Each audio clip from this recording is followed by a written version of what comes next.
humanitos! Otra vez me habéis hecho la jugada del comentario, pero ya no voy a caer más porque hace mucha calor para pelucas. Vamos a continuar con las bizarras aventuras de Jolene y vamos a ver los arcos de Foo Fighters La Testigo, El Despertar, Whitesnake el Perseguidor, High House Lock y Bohemian Rhapsody. Me los he tenido que apuntar porque parece que son muchos, pero en realidad son muy cortitos. Esto va del capítulo 83 al 110. Preparaos porque las cosas cada vez se están poniendo más turbias. ¡Y que va show!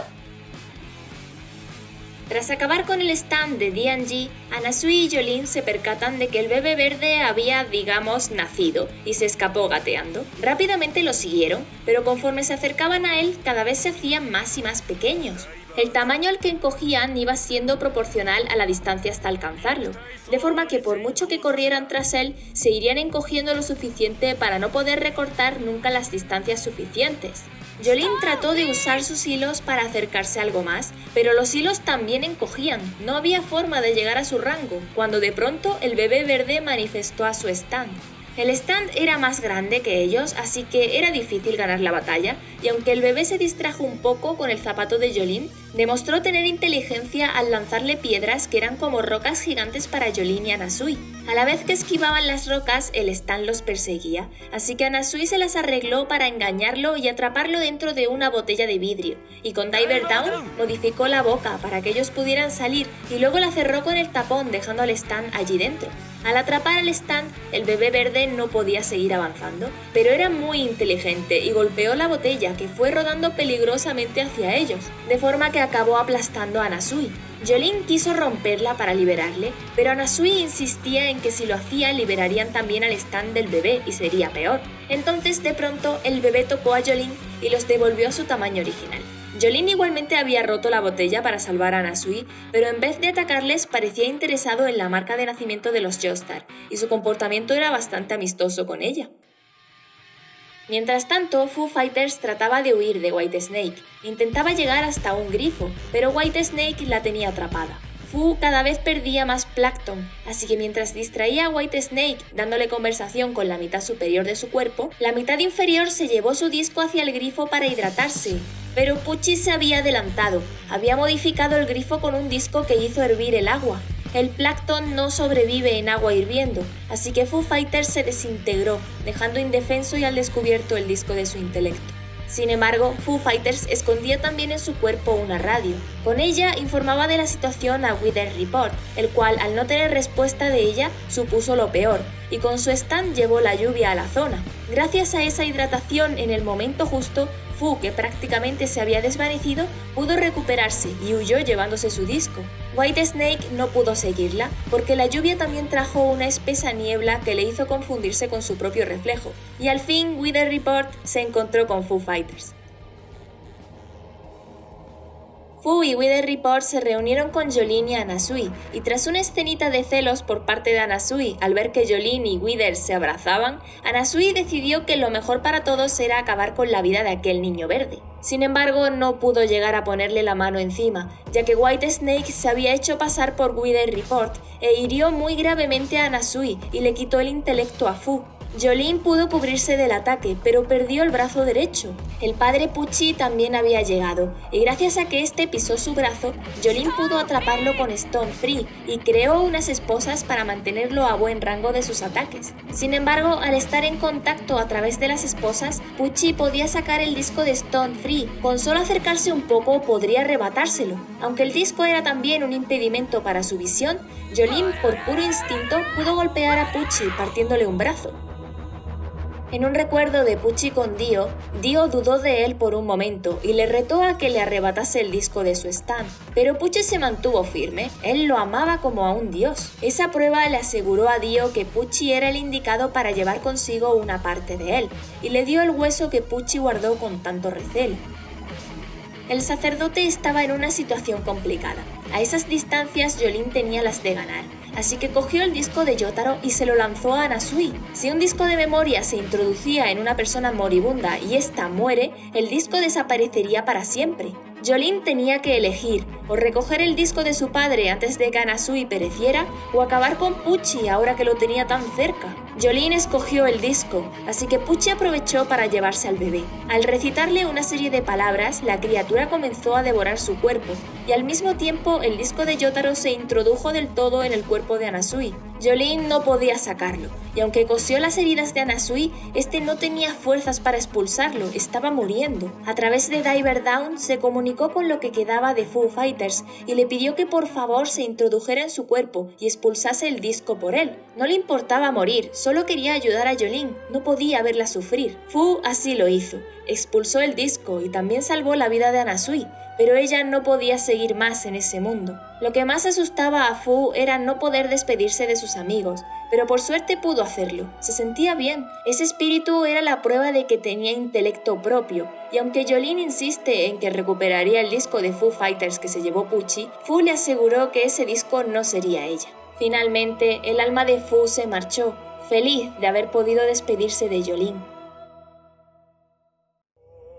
El padre Pucci de alguna forma se había fusionado con aquel bebé y su apariencia cambió notablemente. Ya no le hacía falta el disco de Yotaro porque había memorizado todo lo que Yotaro había leído en el cuaderno de Dio y que especificaba cómo acceder al cielo. Había cumplido casi todos los requisitos. Necesitaba la vida de 38 personas pecadoras, los de la sala de castigo, recitar 14 frases que quedaron grabadas en el stand de Dio, y mientras The World se desintegraba y absorbía las vidas de esos pecadores, nacería algo nuevo que confiaría en quien recitase esas frases.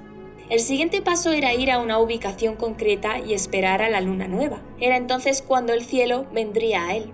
Pucci se había marchado de la isla, y por los sucesos de la sala de castigo, la prisión se encontraba en nivel de seguridad 4, con continuas patrullas armadas por los pasillos que dificultaban que Emporio pudiera salir de su escondite. Jolene estaba aislada en una celda de seguridad y le pidió a Emporio que le ayudara a salir de la prisión. Emporio quería esperar a que llegase la Fundación Speedwagon a recoger el disco de Yotaro, pero Jolene no podía esperar, tenía que ir tras Pucci cuanto antes. Emporio trató de explicarle a Jolene que en aquella prisión había un usuario de Stan que era un auténtico guardián. De alguna forma inutilizaba los poderes de Stan de los usuarios que trataban de escapar. Lo mejor era esperar a la Fundación, pero era demasiado tarde. Una usuaria de Stan llamada Miu Miu se acercaba abiertamente, mostrando su stand, y traía un mensaje para Jolene de parte del sacerdote. Este decía que todo había acabado y que si se portaba bien se aseguraría de que el disco de Yotaro llegase a manos de la Fundación. Pero Jolene no era una niña buena y trató de golpearla. Entonces el stand de Miu Miu entró en acción. Este se llamaba Hale House Lock y su habilidad se activó cuando Jolene tocó los barrotes de su celda. De repente, Jolene apareció en su celda junto a Guess y por su cuerpo había notas que se había escrito ella misma. La que más llamaba la atención era una que decía que debía asumir que solo podía aprender 3 cosas nuevas a la vez. Jolene no podía recordar nada desde que habló con Emporio, y tratando de comprender cómo llegó allí, Guess le enseñó una carta que Jolene llevaba encima. En ella explicaban que Jolene tenía pérdidas de memoria y que cada vez que aprendía 3 cosas nuevas, a la 4ª cosa olvidaba la primera que conoció. Llevaba ya 2 días en ese estado. En su cuerpo otra nota hablaba de derrotar a una tal Miu Miu, así que le preguntó a Guess. Guess la conocía de vista, le explicó su apariencia y que justo había pasado por la puerta. Cuando Jolene se asomó, ella estaba allí, pero no recordaba la descripción que le acababa de dar Guess, y aunque volvió a repetírsela, eran tantos datos que Jolene olvidó de nuevo por qué estaba de vuelta en el pabellón de mujeres. Las notas de Jolene por su cuerpo iban aumentando. Otra nota decía que debía de ver a Emporio, pero no paraban de suceder cosas alrededor que le hacían olvidar su objetivo. Así fue que Miu Miu se acercó a ella, se limpió el zapato en la comida de Jolene, con el que había pisado una cucaracha, y la cubrió con ketchup y mostaza, de forma que Jolene lo olvidó y se lo comió. También derramó a propósito el café en ella y con la excusa de limpiarla le borró todas las notas que Jolene se había escrito en el cuerpo. Entonces Jolene empezó a escribir las notas con sus hilos, pero ahora solo escribiría lo más importante y lo que tenía que hacer a toda costa era reunirse con Emporio. Sin embargo, Emporio también era víctima de Hale House Lock, y eso que ni Miu Miu lo conocía. En su habitación estaba atrapado en un bucle, había derramado el agua, tenía que quitar el enchufe, la electricidad estaba llegando hasta la puerta, y si no lo desenchufaba no podría salir para ver a Jolene. Él también se había escrito notas encima, pero no podía parar de electrocutarse y repetir el bucle una y otra vez. Jolene se encontró con Miu Miu de nuevo, pero esta vez vio a su stand y la persiguió. Sin embargo, 3 guardias aparecieron y Jolene pudo ocultarse tras uno. Pero al aprender que había 3 guardias, olvidó que estaba allí Miu Miu. Al olvidarla, su cerebro la eliminó de la escena, y así Miu Miu pudo ver cómo Jolene atravesaba la pared para entrar en la habitación de Emporio. Allí Jolene encontró a Emporio muy herido por las descargas eléctricas, y al ver sus notas comprendieron que estaban bajo el efecto del mismo stand. Sin embargo, continuamente se distraían y olvidaban por qué estaban allí. Emporio entonces leyó en su brazo que tenía que hacer una copia de una ficha. Miu Miu no era una presa, era la jefa de la guardia, al cargo de las salidas y la sala de visitas, y entonces entró en la habitación y disparó contra Jolene. Al ver que bloqueaba las balas, disparó 4 balas para que olvidase dónde disparó la primera. Jolene las esquivó, pero la primera bala dio en Emporio y destruyó el ordenador. Jolene podía detener todos los disparos porque los veía indirectamente a través del charco y contaban como un único dato, y tras escribirse en el brazo el tomar venganza por Emporio, sacó a Miu Miu de aquella habitación a puñetazos. Miu Miu estaba acorralada, la había atrapado con sus cuerdas, pero entonces 3 guardias llegaron y Jolene olvidó a Miu Miu. Como no la recordaba, no podía verla, era invisible para ella y eso Miu Miu lo aprovechó para golpear a Jolene. Emporio aún seguía vivo y le mostró a Jolene una combinación en binario que si lo imprimía con sus hilos mostraría la cara de Miu Miu. Al imprimir su cara, Jolene ya podía ver a la jefa de la guardia, y aunque ésta intentó confundirla, Jolene no cayó en su trampa y la dejó cao. Aprovechando la habilidad de Hale House Lock, ellos 3 pasaron desapercibidos delante de todo un ejército de guardias. Los datos que los hacían olvidar eran ver a un niño, ver a Jolene, ver a la jefa Miu Miu, ver que escapaban que eliminaba el poder ver a Emporio y la orden de disparar que eliminaba el poder ver a Jolene. Por el camino se encontraron con Hermes, y ahora que Miu Miu estaba neutralizada, era el momento de escapar los 3 de aquella prisión. El padre Pucci se dirigía a Cabo Cañaveral, pero a 3 millas de Orlando, el taxi se paró de repente cuando el taxímetro marcaba $33.33. Viendo 3 estrellas fugaces y presenciando cómo llegaban a un hospital 3 pacientes muy graves, de los cuales a cada uno se le cayó un objeto que acabaron rodando los 3 a los pies del padre. Entonces, uno de los pacientes, un drogadicto, usó como rehén a Pucci, amenazando con unas tijeras, pero el padre presionó su cuello contra las tijeras adrede. El drogadicto se asustó y el sacerdote le confundió tanto con sus palabras que acabó huyendo, pero la policía disparó rápidamente contra él. Había una fuerza de atracción hacia Pucci. Aquel drogadicto tenía una marca de estrella y por alguna extraña razón el dibujo de la señal de tráfico había cobrado vida y fue a socorrer al drogadicto. Mientras tanto, Wither Report sintió en las corrientes de aire que Jolene había escapado, y Anasui se sorprendió al descubrir la misma marca de Jolene en la espalda de Wither. De alguna forma, ellos 2 consiguieron escapar de la prisión, y al ayudar a un señor mayor, este se ofreció a llevarlos a donde quisieran en su furgoneta. La policía los buscaba por tierra y aire, pero la habilidad de Wither Report era muy útil para cortarles la visibilidad. Este además sentía que Jolene se dirigía al norte. Hacia allí estaba Disneyland, y curiosamente el viejo llevaba guías turísticas en su coche. Pero había algo extraño. En las guías faltaban todas las imágenes de los personajes Disney, igual que en los carteles de la carretera. En la furgoneta, Anasui consiguió atrapar algo que se estaba moviendo, y se trataba de Pinocho. Pucci también debía de sentir que ellos se dirigían al norte, y les estaba mandando enemigos para detenerlos. Aquel viejo no podía ser el usuario del stand, así que Anasui comenzó a asfixiar a Pinocho para que le dijera quién era el usuario, pero Pinocho realmente no lo sabía, y golpeó a Anasui al escapársele una mentira al decir que estaba solo. En la camioneta también aparecieron Blancanieves y los 7 enanitos. Por la radio comentaban que habían desaparecido las imágenes de Mickey y varios personajes de cuentos de todo el mundo,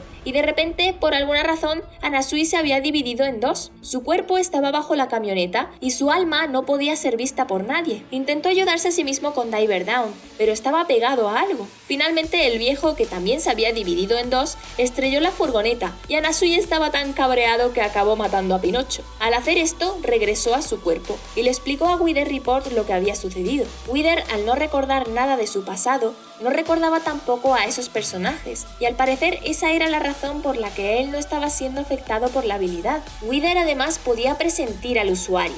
Se encontraba bastante lejos y se alejaba cada vez más, Debían dirigirse al norte cuanto antes, pero entonces el viejo se convirtió en el lobo de Caperucita y trató de devorar a Anasui. Este encima no podía invocar a su stand porque se había vuelto a separar. Ahora era solo la parte del cuerpo. Su alma se marchó en el autobús con Wither Report sin darse cuenta de que se había vuelto a dividir. Las dos partes de Anasui y Wither Report quedaron separados. Anasui, siguiéndose a sí mismo y tras despistar a unos policías modificándose la cara, acaba en un callejón sin salida junto a un reloj. Dentro había algo, así que lo destruye, y encuentra que se trataba de un cabritillo, del cuento del lobo y los 7 cabritos. Anasui se había comido a los hermanitos del cabritillo, estaba haciendo el papel del lobo, y ahora vendría la madre a rajarle el estómago y llenárselo de piedras. Anasui trató de escapar, pero todo debía suceder igual que en los cuentos, así que por mucho que huyeran, lo acababan encontrando. Mientras tanto, Wither Report se encontró con el retrato de Van Gogh. El retrato le contó la historia de su artista, cómo se cortó la oreja y cómo se suicidó después. Wither sin quererlo empatizó con la historia, y así era como ese poder del stand Bohemian Rhapsody funcionaba. Ahora el alma de Wither estaba condenada a seguir la misma suerte que Van Gogh. Wither sabía la dirección en la que se debía de encontrar el usuario de ese stand, así que llevó una gran inundación 30 kilómetros hacia el norte, pero el usuario se trataba de aquel drogadicto llamado Ungaro y acababa de despegar en un avión bien satisfecho de devolverle el daño a la sociedad y sembrar el caos en el planeta. Wither Report no podía crear ninguna tormenta que pudiera alcanzar la velocidad de un avión, así que debía buscar otro método. Para suicidarse, Van Gogh se disparó 2 veces en la cabeza, y Wither ya había sufrido el primer disparo. Entonces, de golpe, Anasui, que estaba huyendo de los cabritillos, llegó junto a Wither, y los dos chocaron contra la pistola, que dio el segundo disparo. Mientras el alma de Wither Report se desvanecía y Anasui se ahogaba como en su cuento, Wither obligó a Van Gogh a crear un personaje nuevo allí mismo. Wither Report se inventó una historia con aquel personaje que automáticamente cobró vida. Ese héroe tenía la habilidad de acabar con los demás personajes de fantasía, y una vez acabase con todos, devolvería el mundo de vuelta a la normalidad. De esa forma, el héroe neutralizó el poder de Bohemian Rhapsody, devolvió a los personajes a su lugar y Anasui y Wither volvieron de nuevo a sus cuerpos completamente ilesos. Y Ungaro, al ver que su stand ya no tenía efecto, perdió las ganas de seguir viviendo. Unas 5 horas antes de que sucediera todo esto, y al poco rato de escapar de la prisión, Jolene le hizo una visita a su exnovio Romeo, pero esto ya formará parte del próximo resumen. Bueno, pues ya nos quedarían solo 2 vídeos más para terminar de resumir Stone Ocean. Como todavía no sabemos fecha del anime, me lo voy a seguir tomando un poco con calma. Ahora ya si sacan la fecha, entonces ya me pondré más las pilas. Nos vemos muy prontito con más resúmenes. ¡Mátane!